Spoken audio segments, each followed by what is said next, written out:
નમસ્કાર મિત્રો, વાર્તા સાંભળવા માટે આવ્યા છો? ચાલો વાર્તાની શરૂઆત કરી. દોસ્તો, મારું નામ જલ્પા છે.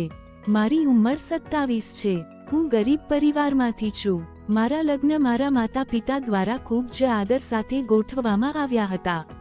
લગ્નના બીજા જ દિવસે મારી સાસુજીએ કહ્યું, જલ્પા, આજે તું જમવાનું બનાવ. અને પછી જ્યારે હું મારા રૂમમાં ગઈ ત્યારે મારા પતિએ પણ કહ્યું કે આજે તું જમવાનું બનાવી લે. બંને પાસેથી એક જ વાત સાંભળીને હું ગુસ્સે થઈ. મારા સાસરિયાના ઘરમાં મારા સાસુ સસરા સિવાય મારી જેઠાણી અને મારા પતિ રહેતા હતા. મારા જેઠ બીજા શહેરમાં નોકરી કરતા હતા અને મારી જેઠાણી ઘરે રહેતી હતી. મારા લગ્ન પહેલા મારી જેઠાણી અહીં રસોઈ બનાવતી હતી. મારી જેઠાણીનું નામ પીનલ હતું. તેમના લગ્નને ઘણા વર્ષો થઈ ગયા હતા, પરંતુ હજુ પણ તેમને કોઈ સંતાન નહોતું. મેં મારા પતિને કહ્યું કે અહીં ભોજન ભાભી બનાવે છે, તો પછી હું તમારી પસંદગીનો ખોરાક કેવી રીતે બનાવી શકું? મેં આ વાત મારા પતિને ખૂબ જ પ્રેમથી કહી, પરંતુ મારા પતિએ આ સાંભળ્યું નહીં. મારા પતિનું નામ જય હતું. મેં જે કહ્યું તેનો જવાબ ન આપ્યો. આના પર મેં કહ્યું, ઓછામાં ઓછું મેં જે કહ્યું તેનો જવાબ તો આપો. આના પર તે ગુસ્સામાં બોલ્યા કે જ્યારે મેં તને કહ્યું કે તું આજે ભોજન બનાવીશ તો તું વારંવાર એક જ વાત કેમ બોલે છે? ચૂપચાપ અહીંથી ચાલી જા. તારી સાથે લગ્ન કરીને હું પહેલેથી અફસોસ કરું છું. જય મારી સાથે ખૂબ ગુસ્સામાં વાત કરી. તેથી કંઈ પણ કહ્યા વિના હું રૂમમાંથી ચાલી ગઈ અને રસોડામાં કામ કરવા લાગી. સાથે મારી આંખમાંથી પણ આંસુ નીકળી રહ્યા હતા. મને લગ્ન કરવાની કેટલી ઈચ્છા હતી. મારા જેવી ભણેલી ગણેલી છોકરીના લગ્ન આવા પરિવાર સાથે કરી મારા માતા પિતાએ મારી સાથે મોટો અન્યાય કર્યો હતો. મારા પતિ બહુ ભણેલા ન હતા, છતાં પણ મારા માતા પિતાએ મારા જેવી શિક્ષિતને આવા અભણને સોંપી દીધી. હજુ સુધી મેં મારા સાસરિયાના ઘરે ભોજન રાંધ્યું ન હતું. મારા લગ્નને માત્ર 5 દિવસ જ થયા હતા. અત્યારે હું નવી વહુ હતી. રસોઈ બનાવીને બહાર આવતા જ મેં મારી જેઠાણીને શોધવાનું શરૂ કર્યું, પણ હું તેને આખા ઘરમાં ક્યાંય જોઈ શકતી ન હતી. મને મારી જેઠાણી પર બહુ ગુસ્સો આવતો. તે મારી સાસુજીની જેમ મને નિયંત્રિત કરતી હતી. ખબર નહીં કેમ તે તેના પતિ સાથે ન રહેતી. મારે આખી જિંદગી મારા ઘરમાં આ સ્ત્રીને સહન કરવાની હતી. તેના પતિ બીજા શહેરમાં રહેતા, પણ ખબર નહીં કે તે અહીં કેમ રહેતી હતી. હું મારી જેઠાણી વિશે જ વિચારી રહી હતી કે બહારનો દરવાજો ખુલ્યો અને મારી જેઠાણી હાથમાં શોપિંગ બેગ લઈને હસતા ઘરમાં પ્રવેશી. મારા માટે આ એક મોટું આશ્ચર્ય હતું, કારણ કે હું આવી ત્યારથી મેં તેને હસતા જોઈ ન હતી. જ્યારે પણ તે મારી નજીક હોતી ત્યારે તેનો ચહેરો ગુસ્સાથી ભરેલો હતો. તેથી મેં તેની સામે જોઈને પૂછ્યું, ભાભી, બધું બરાબર છે? તમે અત્યારે ખૂબ ખુશ દેખાવ છો. તમે આટલું બધું કેમ હસો છો? તે મને જોઈને હસવા લાગી અને કહ્યું કે હા, હું ખૂબ જ ખુશ છું. ચાલો હું તમને પહેલા મારી ખરીદી બતાવું, પછી આપણે કંઈક બીજી વિશે વાત કરીશું. થોડી વારમાં અમે બંને ભાભીના રૂમમાં બેઠા અને તે મને તેની ખરીદીની વસ્તુઓ બતાવી રહી હતી.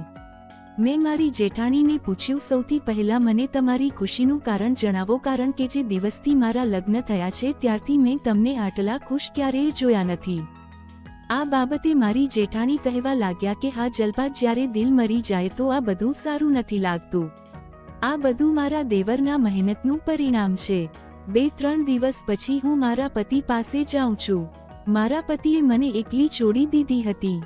હવે તેણે પોતે જ મને તેની પાસે બોલાવી છે. ગઈકાલે તેણે મને ફોન કરીને કહ્યું કે તારા વગર હું જીવી શકું તેમ નથી. હવે મને તારી બહુ જરૂર છે. અને પછી જયે પણ મને કહ્યું છે કે ભાભી, તમારે ભાઈ વગર ન રહેવું જોઈએ. તમારે તેમની પાસે જવું જોઈએ.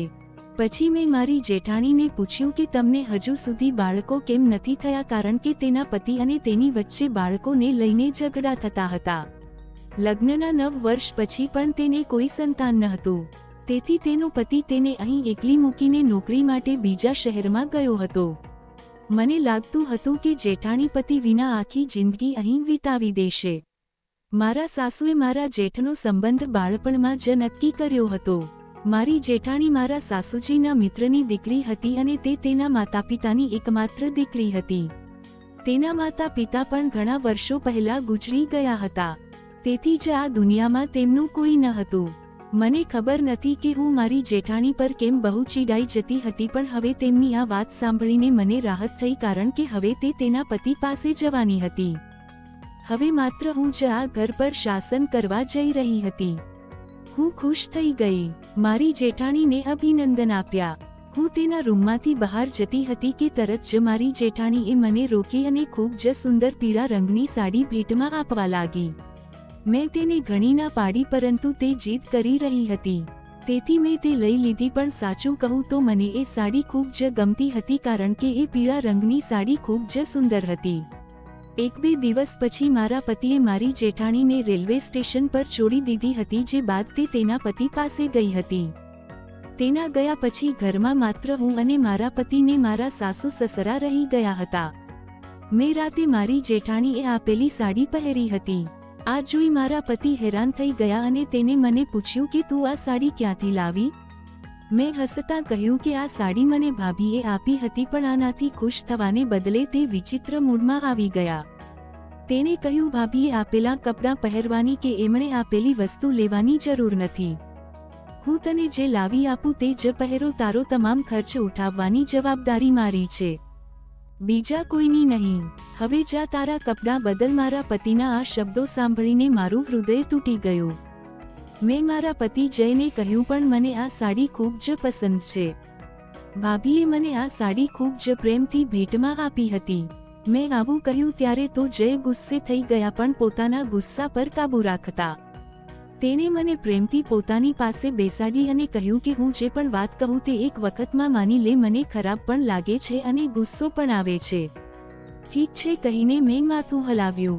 તે કહેવા લાગ્યા, હું તને વચન આપું છું કે હું કાલે તારા માટે આવી સારી સાડી લાવીશ.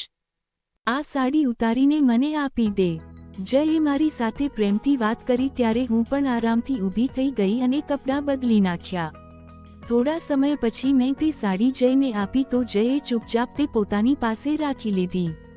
બીજા દિવસે એક નવી શોપિંગ બેગ જયે મને આપી. મેં તેને ખોલી તો અંદર એક નવી સાડી હતી, પણ એ સાડી જોયા પછી મારો મૂડ ખૂબ જ સારો હતો. પછી મેં તે સાડી પહેરી અને એક અનોખી રાત તે દિવસે વિતાવી, જે ઘણા સમયથી હું રાહ જોઈ રહી હતી. આવી જ વાર્તા સાંભળવા માટે ચેનલને સબસ્ક્રાઇબ કરજો દોસ્તો. ધન્યવાદ.